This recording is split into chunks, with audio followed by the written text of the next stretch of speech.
Pues la... No se te entiende muy bien. oh, menos- Valeria, no se te entiende absolutamente nada. No sé si profe, solo yo. el inter-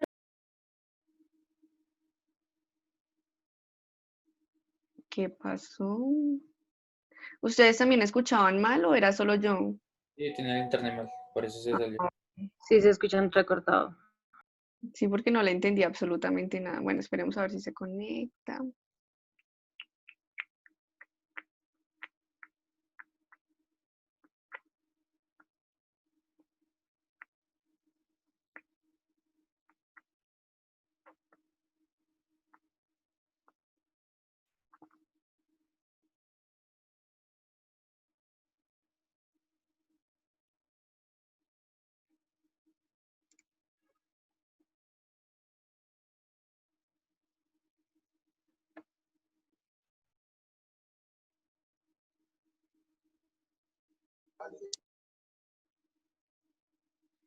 Hagamos una cosa, yo creo que, a ver, Valeria, ¿en el internet o no? Señora, ¿Puedes compartir pantalla? Es que no sé, te estaba escuchando bien al principio, pero ya después no. Yo que sería mejor que se lo enviara a la profesora y que ella compartiera pantalla. también. Ah, Profe sí, Kimberly me dice que sí va a exponer, pero no ha entrado. ¿quién? ¿Kimberly? Kimberly, sí. Pero mira, ya pasaron prácticamente 10 minutos. Ah, bueno, ya se está intentando conectar, a ver. Sí, profe. Profe le mandó la presentación y me hace el favor y la presenta. Porfa, envíamela, sí, Sí, ya voy las escucho. entonces. Listo. Entonces, pues buenos días. Buenos días, pues no, yo, Valeria y Kimberly vamos a exponer las comillas. Entonces, empecemos.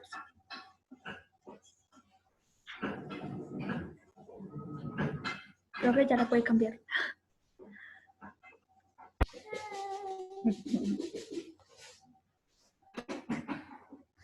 Esto. Los tipos de comillas. Hay diferentes tipos de comillas, que son las angulares o también llamadas latinas, que son las primeras que vemos.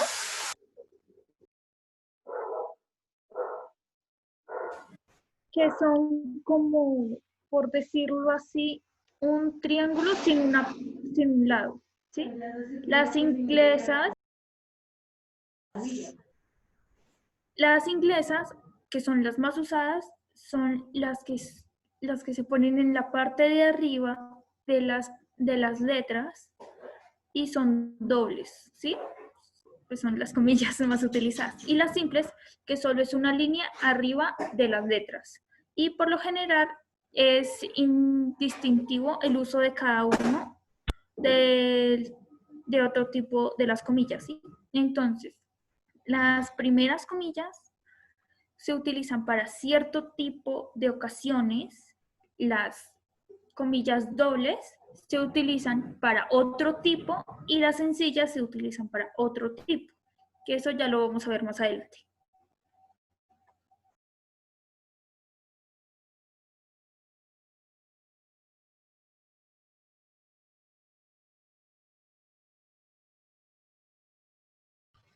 Bueno, yo voy a exponer sobre las diferentes usos de comillas. En textos narrativos a veces se usan pues, las comillas para...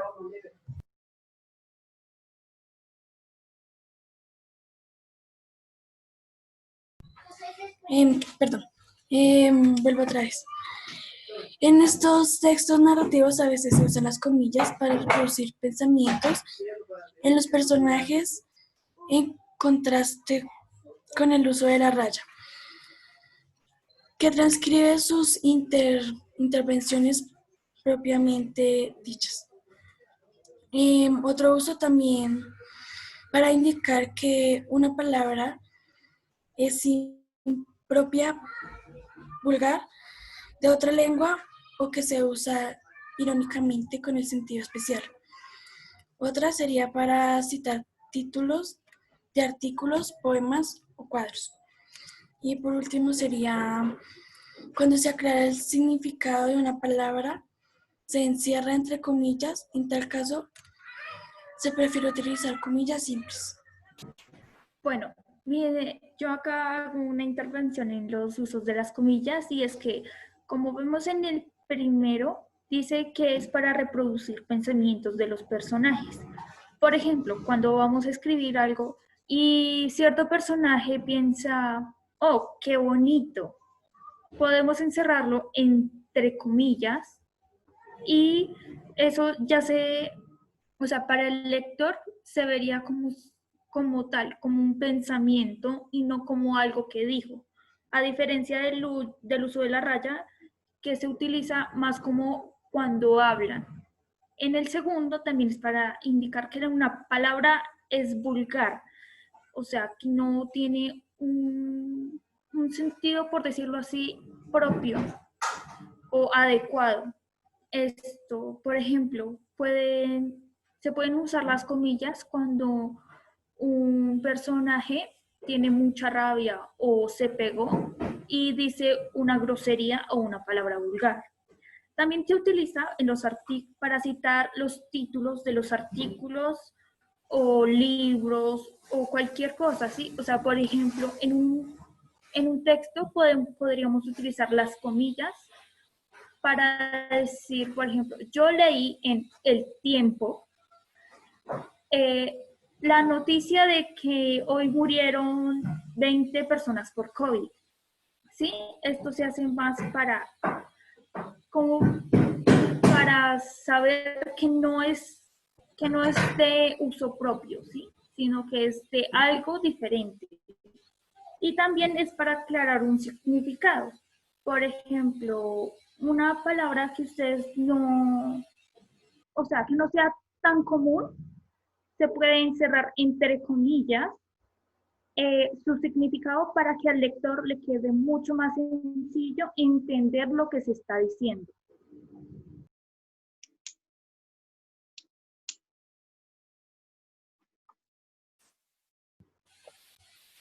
Y acá, por último, tenemos un dato sobre las comillas simples.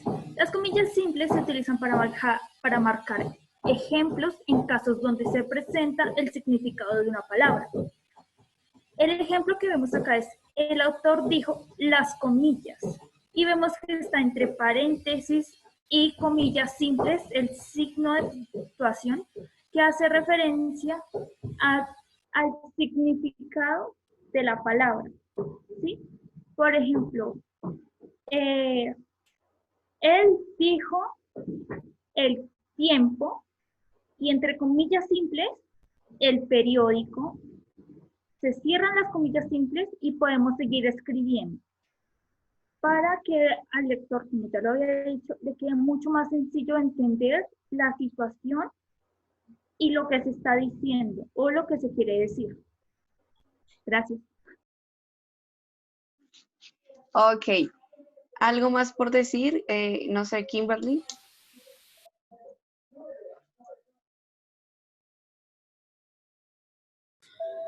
No, creo Bueno, que yo creo que no, chicos, las dos. Cuando ustedes normalmente hacen cierto tipo de exposición, si ustedes quieren leer, lo pueden hacer, no hay inconveniente, pero ustedes siempre deben explicar lo que acabaron de leer, porque prácticamente si solo leen, pues digamos que la persona a la cual los está escuchando o viendo no les va a entender mucho, ¿listo? Claramente, pues Valeria lo explicó, pero entonces, ojo ahí porque se nota, pues a veces que no se prepara mucho el tema, ¿listo? Me pareció que fue muy claro. No sé si alguno de ustedes tiene dudas, preguntas sobre el uso de Dudas, preguntas, inquietudes, sugerencias, reclamos, todo es aceptado aquí. Ajá. Digamos que aquí el que más les sirve a ustedes es el primero, porque como ustedes están en el tema de la redacción, ya sea de su novela o de su cuento. Entonces ya saben que el guión se utiliza, como decía Valeria, para cuando tú dices literal lo que esa persona está diciendo, o se usan las comillas para expresar los pensamientos, ¿listo? Entonces son totalmente diferentes, para que no le pongan guión cuando la persona esté expresando algún pensamiento, alguna emoción y demás. Ese es como el que más les puede llegar a servir a ustedes, ¿listo? Si ustedes ya quieren meter un tipo de lenguaje que sea desconocido para el lector, que ustedes crean que de pronto es un lenguaje muy técnico, unas palabras que no son tan conocidas, pues claramente también lo pueden usar. Para citar, pues la verdad no creo que ustedes vayan a citar en sus cuentos o en sus novelas porque normalmente no se hace, ¿listo? ¿Dudas, preguntas, inquietudes? ¿O continuamos? Por el momento yo no. ¿No? Bueno, continúa entonces, Diego, te escuchamos. Mm, Pues yo, ¿qué voy a hablar de los paréntesis? Ok, El paréntesis, ¿hiciste algún tipo de material? pues no como escribí en el cuaderno. Ok, vale, no hay problema. El uso del paréntesis. El paréntesis es un signo de puntuación que se utiliza de a pares, cada uno espaciado entre palabras encerrando información. Por ejemplo, Juan, entre paréntesis, mi jefe, es un gran profesional. O sea que la palabra que va en paréntesis es importante porque ya va encerrada en un par. ¿Para qué nos sirven, para qué sirven los paréntesis? En los textos narrativos se utiliza como interrupción para aportar un inciso aclaratorio. O sea que cuando uno está escribiendo un texto y quiere hacer como algo, como escribir algo importante, pues ya podemos como encerrarlo en paréntesis y que lo que está en el paréntesis sea importante. Incluir acotaciones. En obras teatrales, por su parte, la función del paréntesis es incluir acotaciones del autor y los personajes. Completar la información. Los paréntesis también son habituales en el marco de la formalidad de documentos lejanos a la literatura, que los utilizan cuando otorgan diferentes opciones para dar una instrucción. Toda clase de formularios apelan a este tipo de paréntesis para expresar una gama de alternativas. Y también está aclarar significados. Cuando se menciona una sigla, además, es frecuente que entre paréntesis se explique el significado de las letras. O sea que cuando uno está escribiendo, por ejemplo, en el diccionario, o sea que los que escribieron en el diccionario escriben algo entre paréntesis, pues quiere decir que una letra va hacia otro texto o algo así. ¿Listo, profe? Listo, bien. Entonces, aquí hay más o menos 3 cositas que aclarar que les pueden servir a ustedes para la redacción, ¿listo? Cuando, por ejemplo, ustedes nombran un personaje que pueda que sea secundario, como lo mencionaba Diego en el primer ejemplo, tú quieres mencionar como la familiaridad que tiene ese personaje con el principal, tú puedes poner entre paréntesis el parentesco, entonces la hija, el hijo y demás, pero eso solo se hace en una ocasión. Si ustedes más adelante quieren seguir hablando como tal de esta persona, no es necesario que sigan aclarando el paréntesis, ¿listo? Solo lo van a hacer al principio si ustedes creen que es necesario, si no, no se hace, ¿listo? Con el tema de los sonidos, se usa para obras, pero yo creo que también ustedes lo pueden utilizar en sus cuentos o en sus redacciones por si van a utilizar sonidos como las onomatopeyas, ¿listo? Entonces, no sé, por ejemplo, como les dijera yo, ustedes podrían poner el sonido de, o bueno, a ver, mm, el sonido de un molino, ¿listo? Entonces, para que ustedes no lo pongan literal a como ahí mismo pegado a lo que ustedes están redactando, sino ustedes quieren aclarar qué es lo que estaba sonando ese momento, el personaje que, mejor dicho, que escuchó en ese momento, lo pueden poner claramente entre paréntesis, pero haciendo el sonido onomatopéyico. Entonces, si por ejemplo sonó un perro, entonces ustedes no escriben entre el paréntesis sonó un perro, sino ustedes escriben el sonido del perro. Entonces, ¿cómo hace el perro? Wow. Entonces ustedes lo escriben en el paréntesis, ¿listo? Hacen, por así decirlo, la representación del sonido, pero no escribiéndolo literal, sino pues como ustedes crean que suene. ¿Listo? No sé si me hice entender más o menos así. Sí, señora, pues como Sí, profe. específicamente, ¿no? Sí, cuando ustedes hablan de la onomatopeya es cuando ustedes representan el sonido del perro, del gato, de la vaca. Entonces, ¿cómo hace la gata mu? ¿Cómo hace el perro guau? ¿Cómo hace el gato miau? ¿Sí? Esos son los sonidos onomatopéyicos. Entonces, entre el paréntesis iría ese sonido. ¿Listo? Y en el tema de los significados, cuando algo no es claro, igual cuando se usa una palabra muy técnica, puede tener el mismo uso de las comillas. ¿Listo? Entonces, cuando ustedes añaden una palabra que creen que el lector no la va a entender, pueden utilizar comillas o paréntesis para aclarar el significado. ¿Listo? Ahí sí tiene como, ambos les sirven, tanto las comillas como el paréntesis. No sé si hay dudas o preguntas sobre estos dos o podemos continuar.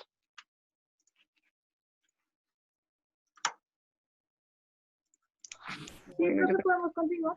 listo. Entonces, aquí. La vez pasada, bueno, la clase pasada nosotros alcanzamos a ver claramente la definición de qué era una novela, ¿verdad? Hicimos la comparación con el cuento, las características y más o menos vimos los tipos de narradores, ¿listo? El día de hoy vamos a ver más o menos cuáles son los elementos fundamentales que se deben tener en cuenta para un relato, la estructura que es muy sencilla, normalmente ustedes saben que la estructura siempre va a ser inicio, nudo y desenlace, tanto para la novela como para el cuento, ¿listo? Y ya miramos lo demás. Entonces vamos a empezar con los elementos fundamentales. Encontramos el tema de los sucesos, chicos.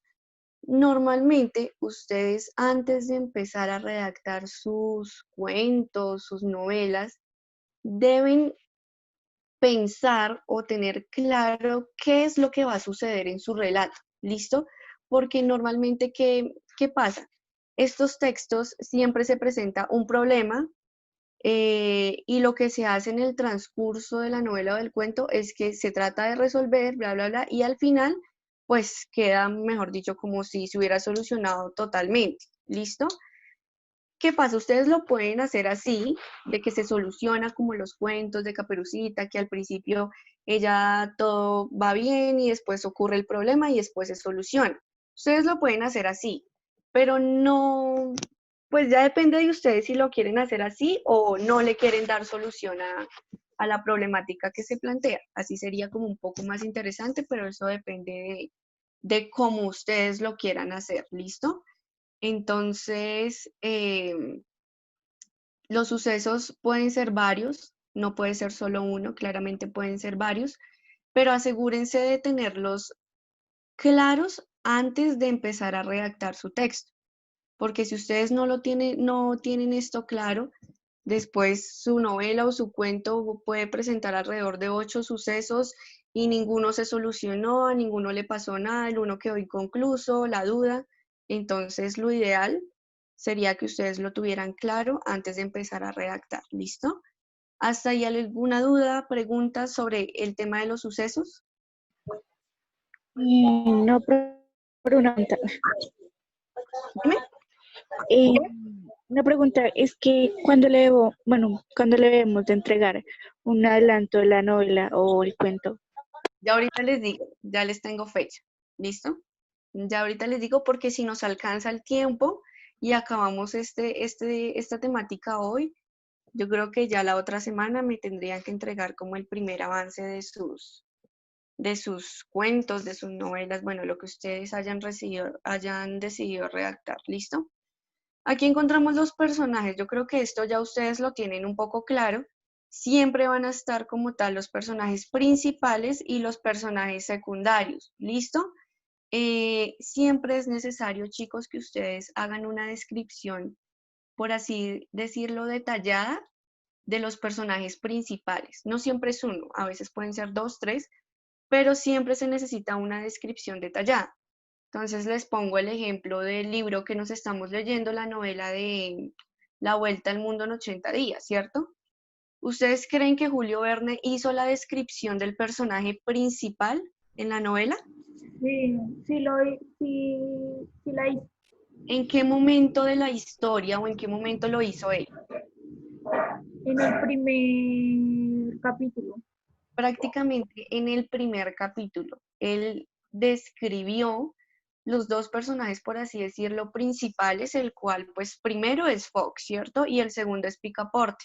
Si ustedes se dan cuenta, siempre no es necesario que lo hagan de todos los personajes, no, pero sí de los personajes que siempre van a estar constantemente en la historia.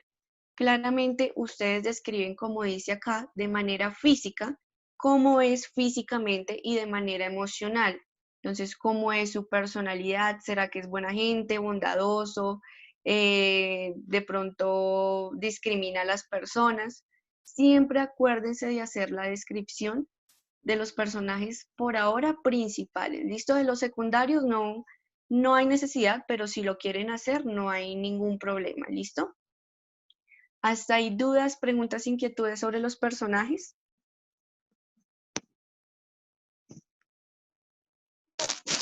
No, señora. Ok. Si tienen dudas o preguntas, porfa, no se queden con la duda porque después no va a haber tiempo de pronto para solucionárselas. ¿Listo? Entonces, normalmente, siempre cuando, bueno, ustedes ya tienen sus personajes definidos, ya tienen todo, también deben tratar de identificar dónde va a suceder la historia o en qué lugares va a suceder, ¿listo?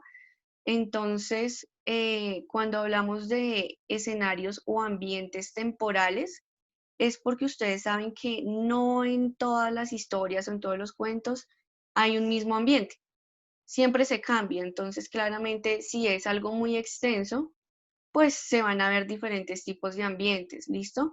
Pero entonces traten de que no sean muchos, de que no sea una cantidad de 10, 15 ambientes, no, sino que sea algo que se use recurrentemente, pero que tampoco sea muy poco, ¿listo? Al igual que con los personajes que ustedes van a plantear en sus textos, también se debe hacer una descripción del ambiente o del espacio, ¿listo? Entonces, claramente si va a suceder, no sé, en una selva, entonces ustedes deben empezar a describir cómo sería ese ambiente. Entonces, de pronto tiene árboles muy grandes, es totalmente verde, tiene de pronto algunas flores que son salvajes, los animales que más se encuentran son estos. Siempre se debe hacer una descripción tanto de los personajes como de el ambiente o el espacio. ¿Listo? Lo ideal sería que sea algo como muy curioso, entonces que el lector siempre se motive en como en imaginarse ese ambiente. Ustedes saben que, bueno, a los que más o menos leen recurrentemente, ustedes siempre se imaginan en la cabeza lo que están leyendo, siempre. Entonces, claramente si a ti te dicen una flor verde, tú te imaginas esa flor verde en la cabeza, ¿cierto? Entonces, eso sería como lo ideal al momento de que ustedes redactaran su texto y pues claramente pueden inventarse cosas. Entonces en el ambiente pueden haber cosas que no son reales. ¿Listo? Ustedes saben que tanto la novela como el cuento, no todo es real. Entonces lo pueden hacer. ¿Listo? Hasta ahí. Entonces en los elementos tenemos los sucesos, los personajes y el ambiente. ¿Listo? De los que ya tienen más o menos adelantado, ¿tienen estas tres cosas o estos tres elementos o les hace falta? Yo sí. ¿Todo, absolutamente todo? Sí, aunque, o sea, no lo tengo tan bien estructurado, pero sí ya sé más o menos de cómo va a ser. Ok, ¿cómo hacerlo?